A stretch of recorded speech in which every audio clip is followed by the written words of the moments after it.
हरे कृष्णा। तो आज के इस सेशन में हम भगवद गीता की 4th chapter text number 15 cover कर रहे हैं। तो आज के श्लोक में भगवान यहाँ पे कहते हैं एवं ज्ञात्वा कृतं कर्म पूर्वेर अपि मुमुक्षुभिः। तो भगवान यहाँ पे कहते हैं कि सभी जो जीवात्मा जिन्होंने मुक्ति पा लिया था, जैसे पिछले श्लोक में भगवान ने एक वाक्य कहा था कि अगर कोई भी जीवात्मा भगवान की सच्चाई को समझ लेता है, किस प्रकार से भगवान कर्म करते हैं या कर्म फल से हम किस तरह से मुक्त हो सकते हैं, अगर कोई इस विषय को समझ जाएगा तो क्या हो जाएगा, he become free from all kinds of fruitive work. वो सभी प्रकार के कर्म फलों से मुक्त हो जाते हैं। तो उसके भावार्थ में हमने देखा था कि उन जीवात्माओं को कहा जाता है लिबरेटेड पर्सनैलिटीज, जैसे मुक्त आत्मा।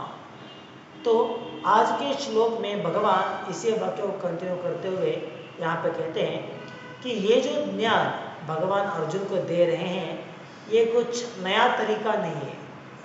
ऐसा नहीं कि भगवान ने कुछ नया सिस्टम बनाया है जहाँ पे कोई भी इसे अडॉप्ट करेगा या कोई भी इसे फॉलो करेगा तो उन्हें ये बेनिफिट मिलेगा आज से शुरू होके नहीं, बल्कि भगवान यहाँ पे इस बात की पुष्टि कर रहे हैं कि ये जो विधान भगवान यहाँ पे समझा रहे हैं मुक्त आत्मा बनने के लिए, टू बिकम लिबरेटेड, ये बहुत सालों से चलता हुआ आ रहा है।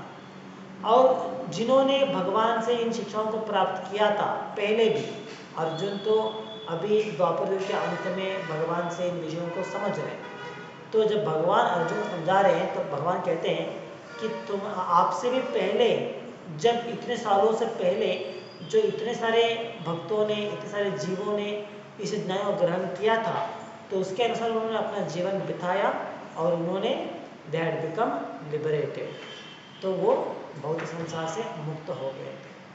तो भगवान इस बात को कहते हुए हमें आप समझने का प्रयास करते हैं कि ये जो विधान भगवान यहाँ पे पिछले श्लोक में भगवान ने कहा है, ये कुछ नया तरीका नहीं है।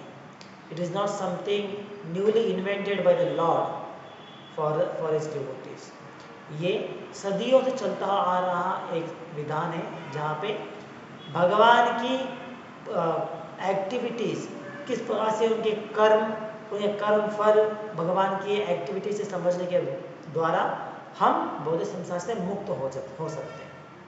तो इसीलिए आज के श्लोक में भगवान यहाँ पे कहते हैं कि all the liberated souls in ancient times acted with this understanding. Ancient time मतलब बहुत पुरातन समय से। जैसे भगवान ने इस 4th चैप्टर के प्रारंभ में भगवान ने कहा था कि इतने सालों पहले भगवान ने ये ज्ञान को विवस्वान सूर्य देवता को दिया था। तो उसके एक भावार्थ में प्रभुपाद ने एक टाइम कैलकुलेशन करते हुए हमें दिखाया था कि कितने करोड़ों साल पहले भगवान ने इस ज्ञान को विवस्वान सूर्य देवता को प्रदान किया था। सो इस प्रकार से भगवान यहाँ पे कहते हैं कि पूर्वजों ने, तुम्हारे पूर्वजों ने, जो ऐसे नहीं कि सिर्फ एक या दो पीढ़ी के पूर्वज, बल्कि करोड़ों साल पहले से जो तुम्हारे पूर्वज रहे, उन सभी लोगों ने इस ज्ञान को या इस तत्व को समझते हुए, इसका लाभ उठाते हुए, उन्होंने भौतिक संसार से मुक्त होते हुए, उन्होंने भौतिक संसार में मुक्ति पाते हुए मुक्त आत्मा की तरह उन्होंने यहाँ पे कार्य किया था। तो आगे भगवान यहाँ पे कहते हैं Therefore, as the ancient, you should perform your duty in this divine consciousness. तो भगवान एक अर्जुन कहते हैं कि अर्जुन, तुम्हें भी अपने जो पूर्वज हैं उनके मार्ग में चलते हुए तुम्हें भी इसी प्रकार की कॉन्शियसनेस में, इसी प्रकार की प्रज्ञा के द्वारा तुम्हें कार्य करने चाहिए और साथ में तुम्हें भी उनके ही मार्ग में चलते हुए इस भौतिक संसार से मुक्त हो सकते हो। तो इस बात को आज के श्लोक में भगवान यहाँ पे समझाते हैं। तो भावार्थ में हम देखते हैं, भावार्थ के प्रारंभ में प्रभुपाद कहते हैं there are 2 classes of men, भौतिक संसार में हम दो वर्ग के लोगों को देख सकते हैं। तो कौन से दो वर्ग के लोग? एक है भौतिक जीवी या जो भौतिक कार्यों में डूब गए, दे कॉल्ड एज मटेरियलिस्ट। पूरी तरीके से भौतिक विचारों में, भौतिक आकांक्षाओं में, भौतिक कार्यों में डूब गए, तो उन्हें कहते हैं मटेरियलिस्ट। तो दूसरे हैं स्पिरिचुअलिस्ट या आध्यात्मिक जीवी। आध्यात्मिक जीवी मतलब जिन्होंने कृष्ण भावनामृत को पाते हुए, अडॉप्ट करते हुए, भौतिक संसार से मुंह मोड़ के जीवन की उद्देश्य क्या है इसे समझते हुए, जीवन का उद्देश्य को पूरा करने के लिए जो मार्ग शास्त्रों में दिया गया है इसके अनुसार प्रयास कर रहे हैं। So they are called as spiritualist. तो भावार्थ प्रभुपाद कहते हैं कि जो मटेरियलिस्टिक है, जो भौतिकवादी है, उनका हृदय इतने सारे कल्मशों से भरा हुआ होता है। इतने सारे कल्मश, जैसे हम सुनते हैं इसके बारे में कि कामा, क्रोधा, लस्ट, एंगर या ग्रीड, तो इस प्रकार की षड्वर्गा, 6 प्रकार के कल्मश इसे कहते हैं ना। तो इन जीवियों का हृदय जो है इन सभी प्रकार के 6 प्रकार के कल्मश से भरा हुआ होता है। तो इस कारण से उनकी सभी कार्य, जो भी वो कार्य करते हैं या जो भी वो आकांक्षा रखते हैं, जो भी वो अभिलाषा करते हैं, ये सभी इस प्रकार की 6 वर्गों के द्वारा, जो 6 कल्मश है इसके द्वारा प्रभावित होते हैं। तो जो मटेरियलिस्टिक कहते हैं they are always engaged in sense gratification. उनके जीवन का एक ही उद्देश्य होता है कि किस प्रकार से अपने इंद्रियों को, इंद्रिय सुख को पा सकते हैं, किस प्रकार से अपने इंद्रियों की तुष्टि करने का प्रयास करेंगे, यही उनकी प्रयास होती है। तो इसके लिए वो पूरा समय, अपनी पूरी एनर्जी, पूरी शक्ति, अपनी पूरी ज्ञान, सब कुछ इसी प्रकार के कार्यों में वो एंगेज कर देते हैं। सो दैट इज वाई भावार्थ में प्रभुपाद कहते हैं their hearts are filled with dirty things. तो ये है भौतिकवादियों के बारे में।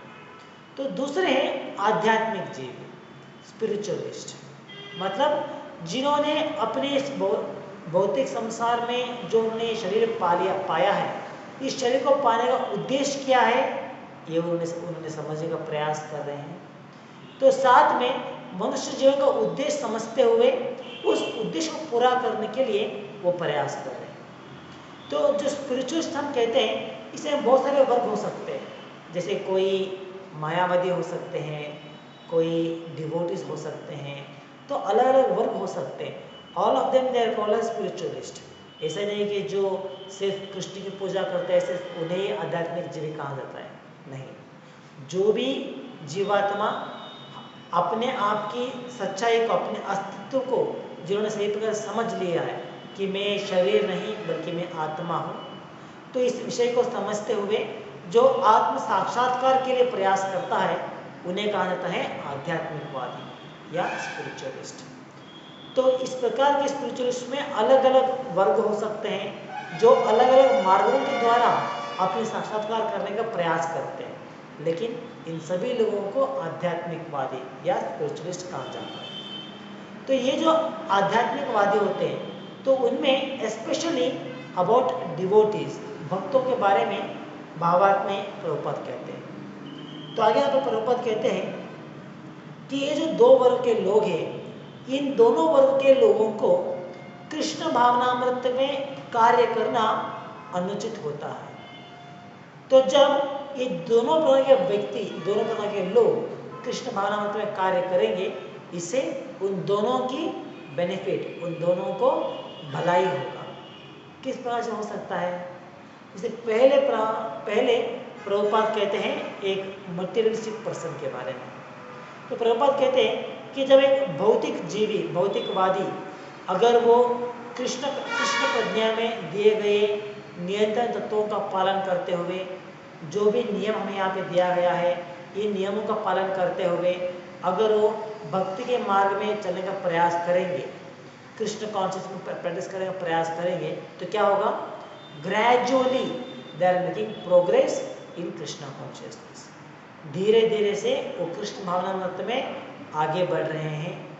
तो जो ज्ञान, जो भक्ति हमें यहाँ पर दिया जाता है, इन सभी कुछ पाते हुए अपने जीवन का लक्ष्य को समझने के लिए, उस लक्ष्य को हासिल करने के लिए वो आगे बढ़ रहे हैं। तो they are in a gradual process, धीरे धीरे चल रहे हैं, लेकिन वो सही रास्ते पे है। सो दे आर गेटिंग प्यूरिफाइड, शुद्ध हो रहे हैं। जैसे आपको याद रहेगा, हमने पिछले कुछ श्लोकों से पहले हमने देखा था कि भक्ति के 8 मार्ग या 8 स्टेजेस के बारे में, जहाँ पे इट बिगिंस विद द आदो श्रद्धा, तथा साधु संगा, भजन क्रिया, अनर्थ निवृत्ति। तो इस प्रकार से हमने देखा था वहाँ पे कि किस प्रकार से एक व्यक्ति या एक जीवात्मा भक्तों के संग में आते हुए आने के लिए उनकी जो थोड़ी श्रद्धा चाहिए रहती है, भगवान के प्रति श्रद्धा या भगवान की वाक्य के प्रति श्रद्धा, इस श्रद्धा, कोमल श्रद्धा को रखते हुए वो भक्ति में आने का प्रयास करते हैं और भक्तों के संग में भजन क्रिया करते हुए अपने अनर्थों से निवृत्ति होते हुए भक्ति में आगे आगे बढ़ते जाते हैं। So it's a gradual process. तो इस प्रकार से यहाँ पे प्रभुपाद कहते हैं कि जो भौतिकवादी हैं, जो उनके हृदय इतने सारे सभी प्रकार के कलम से भरा हुआ है, लेकिन अगर वो एक भक्तों के संग में आते हुए कृष्ण कॉन्शियस के टच में आ जाते हैं, तो वो gradually they will make progress. तो उनके लिए एक कृष्ण भावनामृत इस प्रकार से मदद करेगा। और जो दूसरे हैं वो are already they are become devotees, आध्यात्मिक जीव। जैसे हमने कहा, इस आध्यात्मिक जीव के वर्ग में प्रभुपाद आगे के भावार्थ में प्रभुपाद भक्तों के बारे में यहाँ पे एक्सप्लेन करते हैं। तो भक्तों के लिए भी जो ऑलरेडी भक्ति में आगे बढ़ गए हैं, हैज बिकम ऑलरेडी प्यूरिफाइड, शुद्ध हो गए हैं, उन्हें जैसे हृदय के अंदर जो कल्मश रहते हैं, उन सभी कल्मशों से वो अपने आप को मुक्त कर लिए, तो उनके लिए भी कृष्ण कॉन्शियसनेस या कृष्ण प्रज्ञा उनके लिए सहायता करेगा। कैसे करेगा, इसे आप यहाँ प्रभुपाद कहते हैं, those who are already cleansed of the impurities may continue to act in the same Krishna consciousness, so that others may follow their exemplary activities and thereby be benefited. तो जो आध्यात्मिकवादी है, जो ऑलरेडी डिवोटी बन गए हैं, तो devotee बनने के बाद संपूर्ण तरीके से उनके हृदय के अंदर रहने वाले सभी प्रकार के कल्मश से वो मुक्त हो गए। He has become purified from all kind of impurities within the heart. तो जब इस प्रकार से शुद्ध हो जाते हैं, तो इसका मतलब ये नहीं कि सभी प्रकार से शुद्ध हो गए, they have become very pure now, तो उन्हें भक्ति करने की आवश्यकता नहीं होता है, नहीं। Still they continue to practice devotional service. तो प्रारंभ में जो रुचि नहीं होती, बल्कि नियमों के अनुसार, जैसे हमने देखा था उस भक्ति के 8 अंग, 8 स्टेजेस में, तो भजन क्रिया with following rules and regulation इस बात से करते जाते हैं, लेकिन जब शुद्ध हो जाते हैं, when they become purified, then they attain रुचि, उन्हें भक्ति में रुचि आना प्रारंभ हो जाती है। तो उस समय उन्हें भक्ति करने के लिए कुछ भी पुश करना या किसी के फॉलो करने का आवश्यकता नहीं होती, बल्कि out of their automatic desire, out of their automatic motive, they start practising devotional service. तो इस प्रकार से यहाँ पे कहते हैं प्रभुपाद कि जो सभी प्रकार के कल्मशों से मुक्त हो गए हैं भक्ति करते हुए, तो वो भी भक्ति करना आगे कंटिन्यू करेंगे, क्योंकि he set an example for others, ताकि लोग उनकी मार्ग में चलते हुए, उनसे प्रभावित होते हुए, उनका अनुसरण करते हुए वो भी भक्ति के नियमों का पालन करेंगे, भक्ति के तत्वों का पालन करते हुए भक्ति में आगे बढ़ेंगे। तो इसके लिए person who has become already cleansed, वो भी भक्ति करते हैं। तो भक्ति मतलब ऐसा नहीं कि सिर्फ हमें थोड़े साल करना चाहिए, थोड़े साल करने के बाद एक बार हम शुद्ध हो जाएंगे तो हमें कुछ करने की जरूरत नहीं पड़ता है, दे आर कम्प्लीटली फ्री, नहीं, ये उसकी अंडरस्टैंडिंग नहीं है। इसे हम देखते हैं इतना सारे शुद्ध भक्त, प्योर डिवोटीज, जिन्होंने भक्ति करते हुए तो they have become already purified, but still they continue to practise. ऐसा नहीं कि हमें अभी शुद्ध भक्त बन गए तो हमें कोई जरूरत नहीं है करने का, नहीं। जैसे इसके लिए बहुत सारे उदाहरण दे सकते हैं, जैसे स्वयं श्रील प्रभुपाद, जो even though he was a pure devotee, इतने शुद्ध भक्त कि भगवान के नाम का प्रचार पूरी विश्व में उन्होंने फैला दिया, लेकिन फिर भी even Prabhupada was doing chanting, वो भी चांटिंग करते थे। He was reading his own books, वो स्वयं अपने द्वारा लिखे गए किताबों को पढ़ते थे। तो जो भी भक्ति के तत्व थे उन सभी तत्वों का पालन करते थे। क्यों? उन्हें तो आवश्यकता नहीं था, he has become already purified, but still they perform. Why? Because they derive transcendental pleasure in this. तो भक्ति के प्रारंभ में हमें अपने आप को शुद्ध करने के लिए कृष्ण भावनामृत का प्रैक्टिस करना पड़ेगा, लेकिन शुद्ध करने के बाद ऑटोमेटिकली जो हमारी आसक्ति कृष्ण भावनामृत में लग जाती है, तो ऑटोमेटिकली हमें उसमें रुचि मिलना प्रारंभ होता है और हम कृष्णा कॉन्शियसनेस के एक्टिविटीज को कंटिन्यू करने का कंटिन्यू करते जाएंगे, and that will be an exemplary act for other people.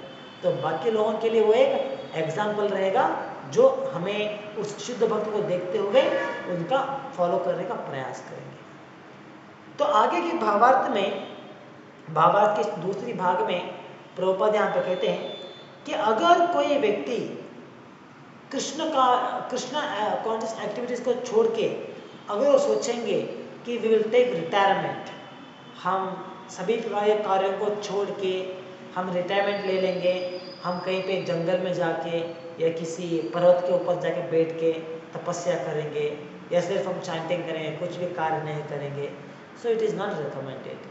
तो जैसे अर्जुन का एक विचार था, जहाँ पे अर्जुन ने पहले अध्याय में इस विचार को कह दिया था भगवान को कि मैं संन्यास ग्रहण कर लूँगा, सभी कार्य को छोड़ दूंगा और जंगल चला जाऊँगा। तो भगवान ने पिछले तीसरे अध्याय में ही इसके बारे में भगवान ने इस विचार को टुकरा दिया था कि इस प्रकार की जो आर्टिफिशियल कहते हैं artificial rejection of the activities is not recommended. तो इसके लिए भगवान ने पिछले भी इसके बारे में समझाया था, और साथ में आज के भावार्थ में प्रभुपाद इस विषय को पुनः यहाँ पे समझाते हैं कि किस प्रकार से retirement from the activities is not a proper solution. तो यहाँ प्रभुपाद कहते हैं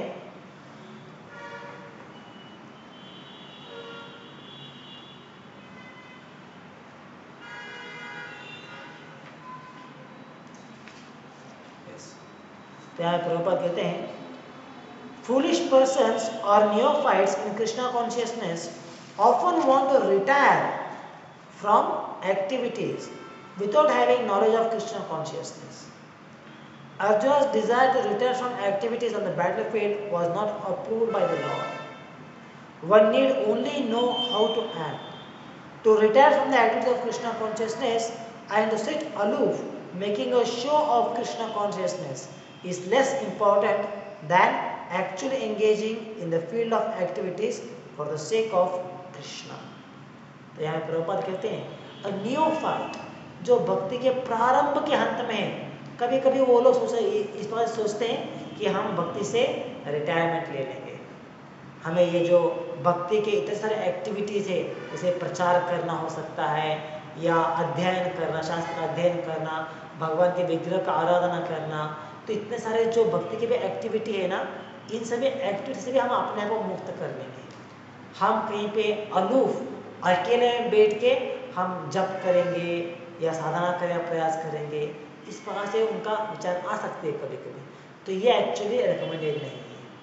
तो प्रभुपाद यहाँ पे कहते हैं कि जब अर्जुन ने भी इस प्रकार से सोचा था कि मैं रिटायरमेंट ले लूँगा, सभी प्रकार के कार्यों से मुक्त हो जाऊँगा, तो भगवान ने उसकी पुष्टि नहीं किया था।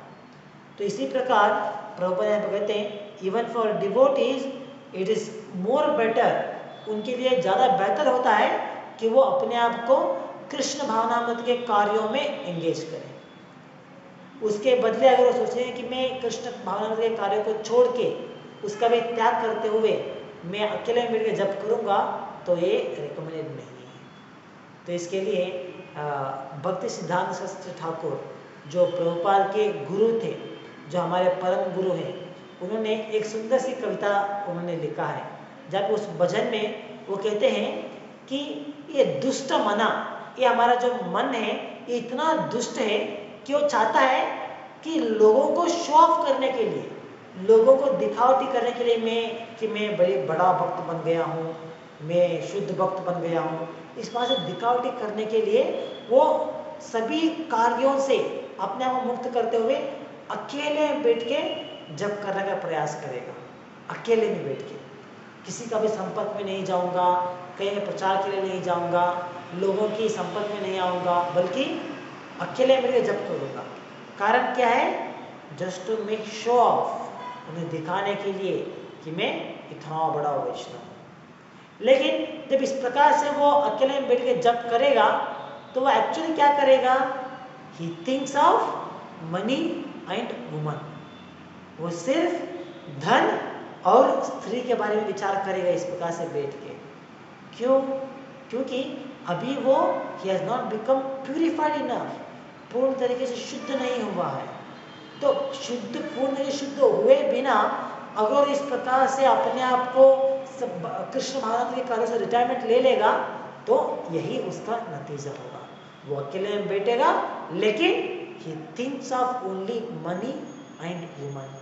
तो ये भक्ति सिद्धांत शास्त्री ठाकुर उनका विचार था। उन्होंने इस एक सुंदर से वचन में इसके बारे में लिखा है, दुष्ट माना तुम्हें किशेर Vaishnava.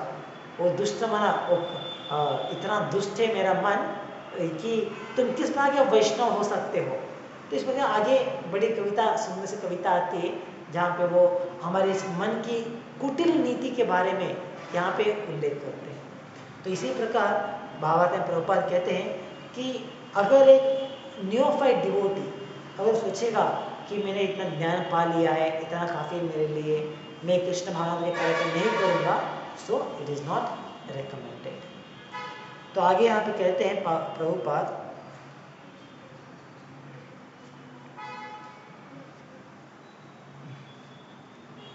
Arjun is here advised to act in Krishna consciousness, following in the footsteps of Lord's previous disciples, such as the sun god Vivaswan, as mentioned herein before. The Supreme Lord knows all his past activities as well as those of persons who acted in Krishna consciousness in the past. तो यहाँ पे इसीलिए भगवान अर्जुन को यहाँ पे recommend करते हैं कि अर्जुन, तुम्हें कृष्ण भावनामृत में अपने मन लगाते हुए जिस प्रकार से तुम्हारे पूर्वजों ने कार्य किया है, इस प्रकार से तुम्हें भी कृष्ण भावनामृत के कर्म करना पड़ेगा, कृष्ण भावनामृत के कार्य में अपने आप को एंगेज करना पड़ेगा। तो इस प्रकार से भगवान अर्जुन को यहाँ पे रेकमेंड कर रहे हैं। तो आया प्रभुपाद कहते हैं यहाँ पे कि भगवान Krishna he know the past, the present and the future. भगवान को भूतकाल, भविष्य और वर्तमान तीनों के बारे में ज्ञात होता है।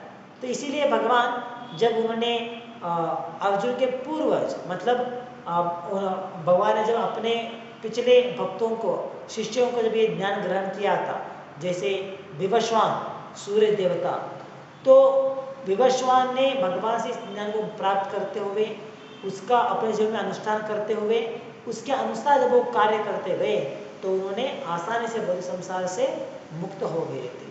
तो इस प्रकार से बहुत सारे भक्त हैं ऑलरेडी जिन्होंने पास्ट में मतलब भविष्य भूतकाल में जिन्होंने इस प्रकार से भगवान के ज्ञान को अपने जीवन में अनुष्ठान करते हुए उन्होंने इसका फायदा उठाया था। तो इसी प्रकार से भगवान यहाँ पे अर्जुन को भी यही रेकमेंड करते हैं कि अर्जुन, तुम्हें भी अपने पूर्वजों के भांति उनके मार्ग में चलते हुए इस ज्ञान को ग्रहण करो और कृष्ण भावनामृत में कार्य करते हुए तुम्हें भक्ति में आगे बढ़ना है और अपने इस जीवन का जो उद्देश्य है उसे पूरा करते हुए मनुष्य जीवन से तुम्हें मुक्ति प्राप्त करना है। तो इस प्रकार से भगवान यहाँ पे अर्जुन को समझा रहे हैं। तो आखिरी में भावार्थ के आखिरी भाग में प्रभुपाद यहाँ पे कंक्लूजन में कहते हैं, Therefore he recommends the act of the sun god, who learned this art from the Lord some millions of years before. All of the students of Lord Krishna are mentioned here as past liberated persons engaged in the discharge of duties allotted by Krishna. तो इस प्रकार से पूर्वज पहले भी भगवान के इतने सारे शिष्य लोग जिन्होंने भगवान से ज्ञान ग्रहण किया था, उन्होंने इस मार्ग में चलते हुए दे हैड बिकम लिबरेटेड। तो इसी भांति अर्जुन को भी यही रिकमेंड किया जा रहा है।